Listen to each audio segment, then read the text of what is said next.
What? Who? Oh, I must have dozed off. Perhaps we need a spot of tea to wake us up. What do you say, Rufus? Yes, quite. Better get back to work. This book won't write itself. Maybe I should start somewhere easier. I'll come back to the prose. The sun rose over another perfect day in picturesque Arthurton.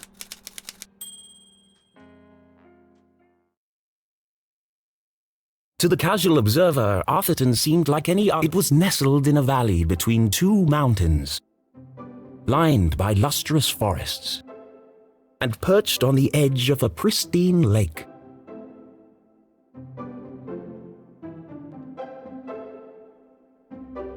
It had a main street with all the essentials, including a place to sip coffee. It had schools, a college, a church, and a police station. It even had a museum no one ever visited. It was the kind of place you might find anywhere on your travels. Typical, maybe even forgettable. But there was one thing in Arthurton that was unlike any other town in the whole world. Actually, it was a girl. Her name was Jenny LeClue. And she was the world's greatest detective.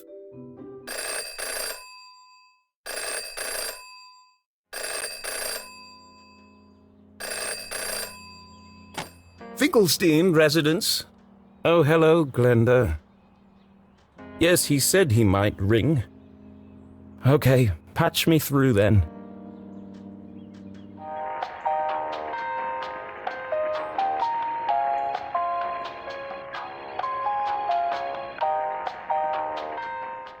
Richard? Yes, I got it. I did. And my answer is no. I understand that, but... Well, yes, of course, but... No. Nothing is settled.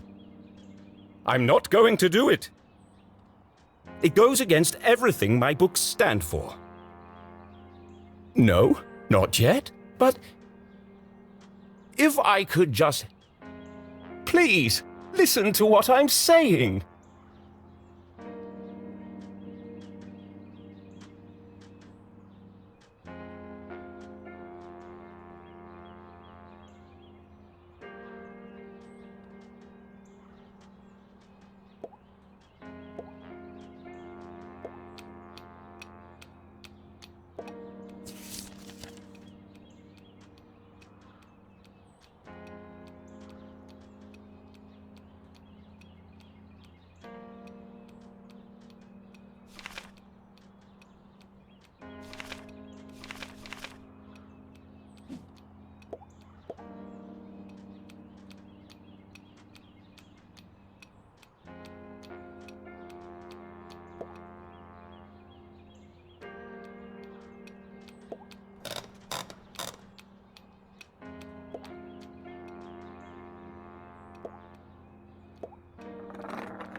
You don't understand what you're asking. You want me to turn Jenny's world upside down? Kill off my characters and destroy everything I've built over the last 30 years?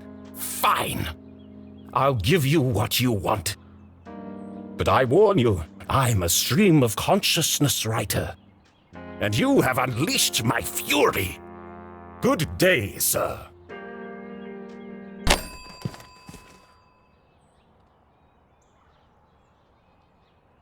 Boring? Predictable? Pah!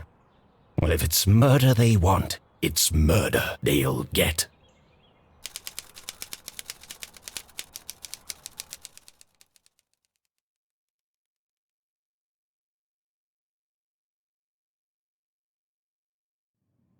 It should have been another perfect day in Arthurton. But today was different, and nothing would ever be the same again. To begin with, Jenny LeClue was dead.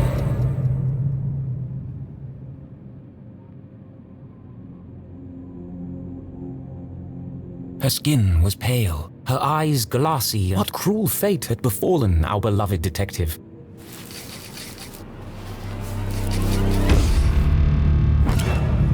No! Never move the victim! Mrs. LeClue, she's doing it again. Jenny LeClue. You are a dead body. Dead bodies don't talk.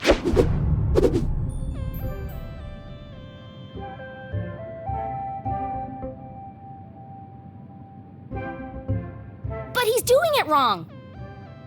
As wonderful as it would be if all cadavers were so talkative, we must deduce the cause of death without their help. With only the evidence laid before us, we build a picture from the fragments left behind. We collect clues, interpret the data, and solve our puzzle one piece at a time, until it feels as if the victim is speaking to us. But Jenny is right, Jonathan. You mustn't disturb the crime scene. Vital evidence could be lost. Sorry, Mrs. LeClue. Okay, you've all had a chance to study the body? Who can postulate how she met her demise? Ooh! Me! I think it was an accident? Yeah, she obviously wasn't looking where she was going So she slipped on the wet floor, and cracked her head open. Like an egg. and then she bled to death. Really? How can you tell? Well, there's a giant pool of blood around. Yeah, I know. I was being sarcastic. Oh. Actually, you're both wrong. What? It was cold-blooded murder. Murder? Don't be ridiculous. Where's the murder weapon? There's no evidence anyone else was even here. Oh, yes, there is. It was murder. And I can prove it.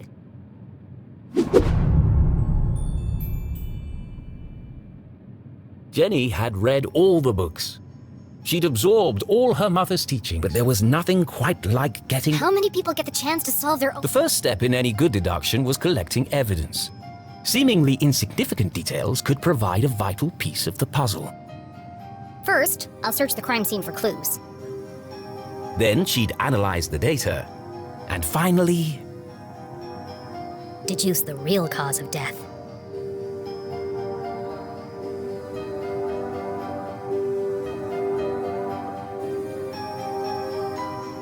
The victim has a green smudge on her lips.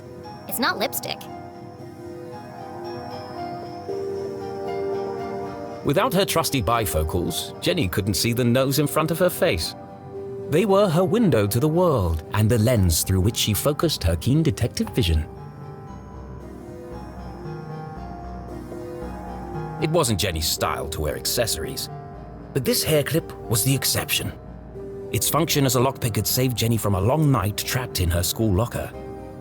She'd worn it ever since. There's no doubt the victim lost a lot of blood.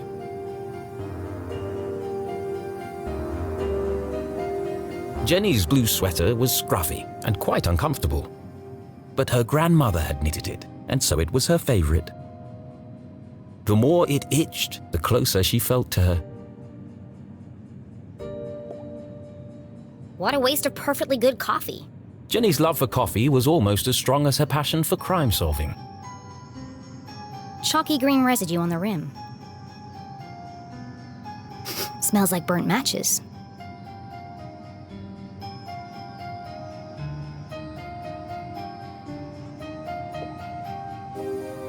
Approximately 8 sizes too big.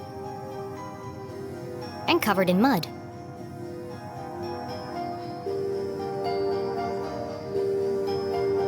The floor is wet, but also immaculately clean. I've seen enough. Time to wrap this case up. Jenny was a meticulous record keeper, noting every relevant clue in her trusty journal. A great detective knew that solving a mystery was simply a matter of connecting the dots. I'm certain this wasn't a mere accident. Now I just need to prove it. How do I know the victim didn't slip?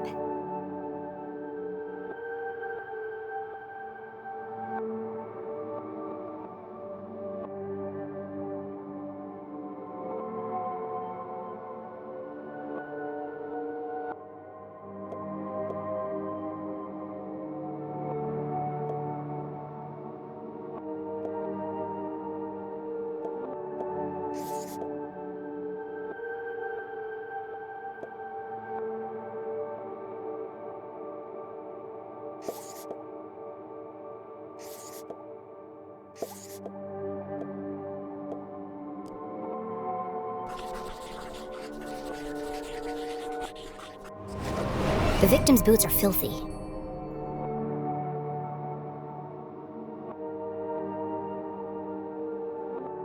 They should have left big muddy footprints on the floor. So where are they?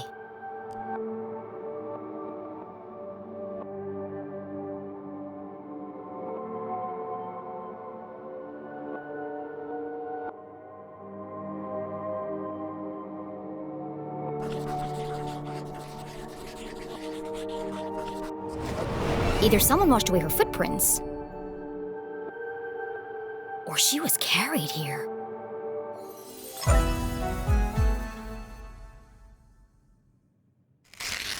Okay, that proves she didn't slip. So how did she actually die?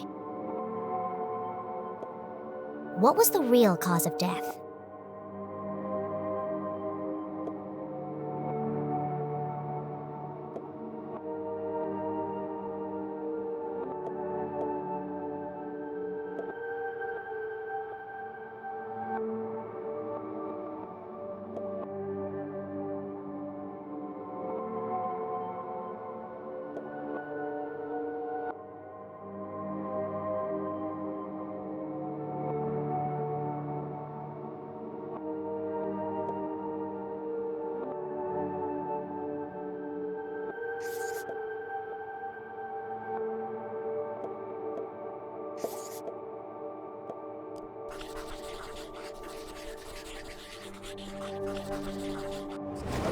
There's a green residue in the bottom of the victim's coffee cup. It smells of burnt matches. Phosphorus. Also found in common garden fertilizer.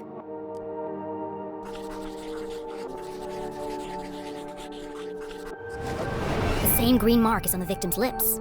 Her coffee was spiked with fertilizer. Someone clearly wanted her dead.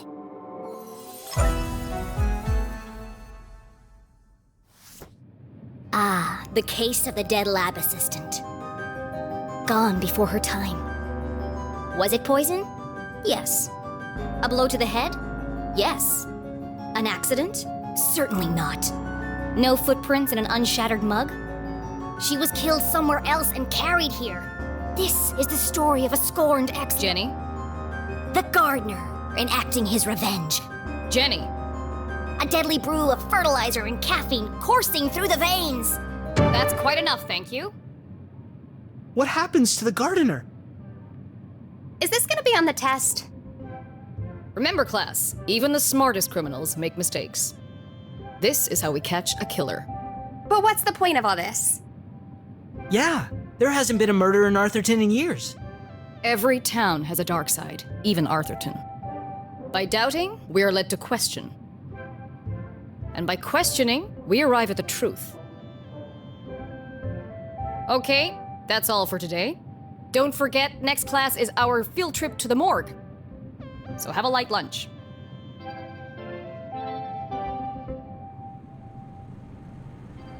The students need to think for themselves, Jenny. That's why they're here at Gumboldt. To learn. I just figured we all had places to go. Speaking of which... And where are you off to, young lady? I'm a dead body mom, remember? Dead bodies don't tell. See ya! Wait, before you go, I have something for you. Cool! What is it? If I told you, that would spoil the fun, wouldn't it? The LeClues didn't simply hand each other presents. They hid them. It was a family tradition, and Jenny had developed a sixth sense for finding them. With her trusty magnifying glass at her side, nothing eluded her.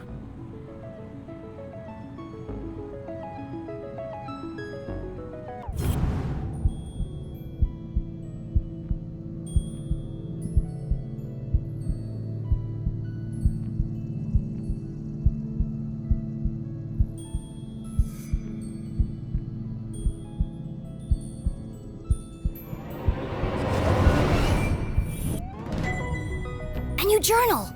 To Jenny, there was nothing better than the aroma of a fresh leather notebook. It smelled like mystery. Without missing a beat, she did what any detective worth their salt would do. She decorated it.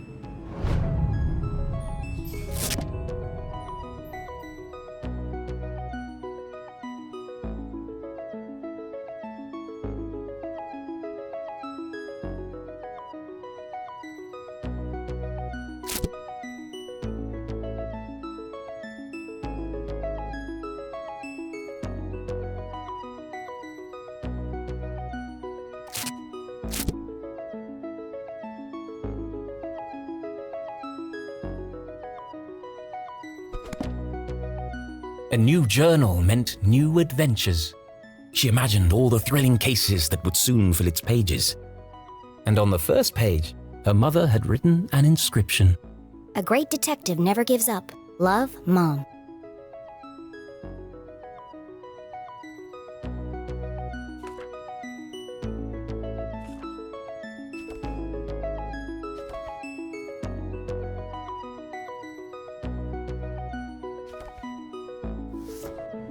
I love it. Thanks, Mom. Jenny, I wanted to talk about, to say, Somewhere in the back of Jenny's highly caffeinated brain, an alarm bell was ringing. Her mum was hesitating. What could be causing her to act so out of character?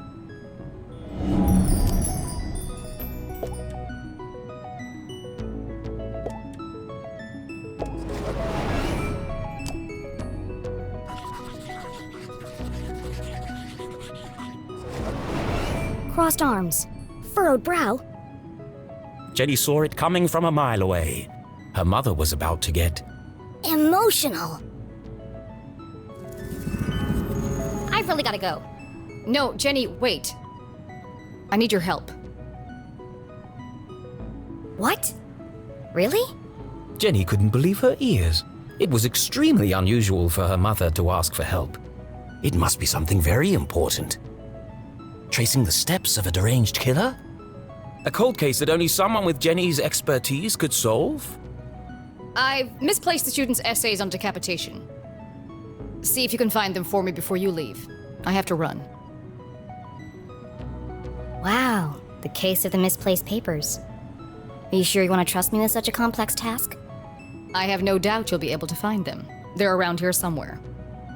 Jenny was unsure if her mother was unable to detect sarcasm or just really good at ignoring it.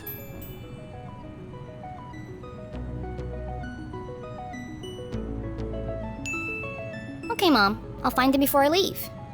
On one condition. Yes? You have to let me help grade them. One of Jenny's favorite pastimes was grading papers. Nothing pleased her more than giving a big shiny F to an overconfident student. Don't push your luck. Please. Okay. Yes. Find the papers and go straight home. But I'm meeting Keith tonight. No buts, remember? Oh, I'm sorry. Maybe I'm still feeling the effects of being poisoned for your class. Well then, I have the perfect antidote. You're staying with your cousin this weekend, and you still need to pack. This again? Look, I've considered your offer, Mom, and I'm going to have to decline. I'm old enough to take care of myself. I'll be back late tonight. There's meatloaf in the fridge.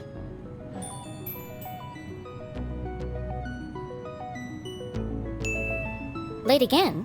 What are you— Jenny LeClue, it's been a difficult week. Could you please just do what you're told for once and stop asking questions? Fine.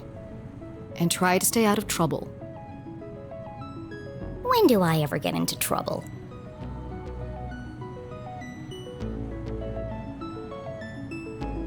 All right, let's find these papers and get out of here.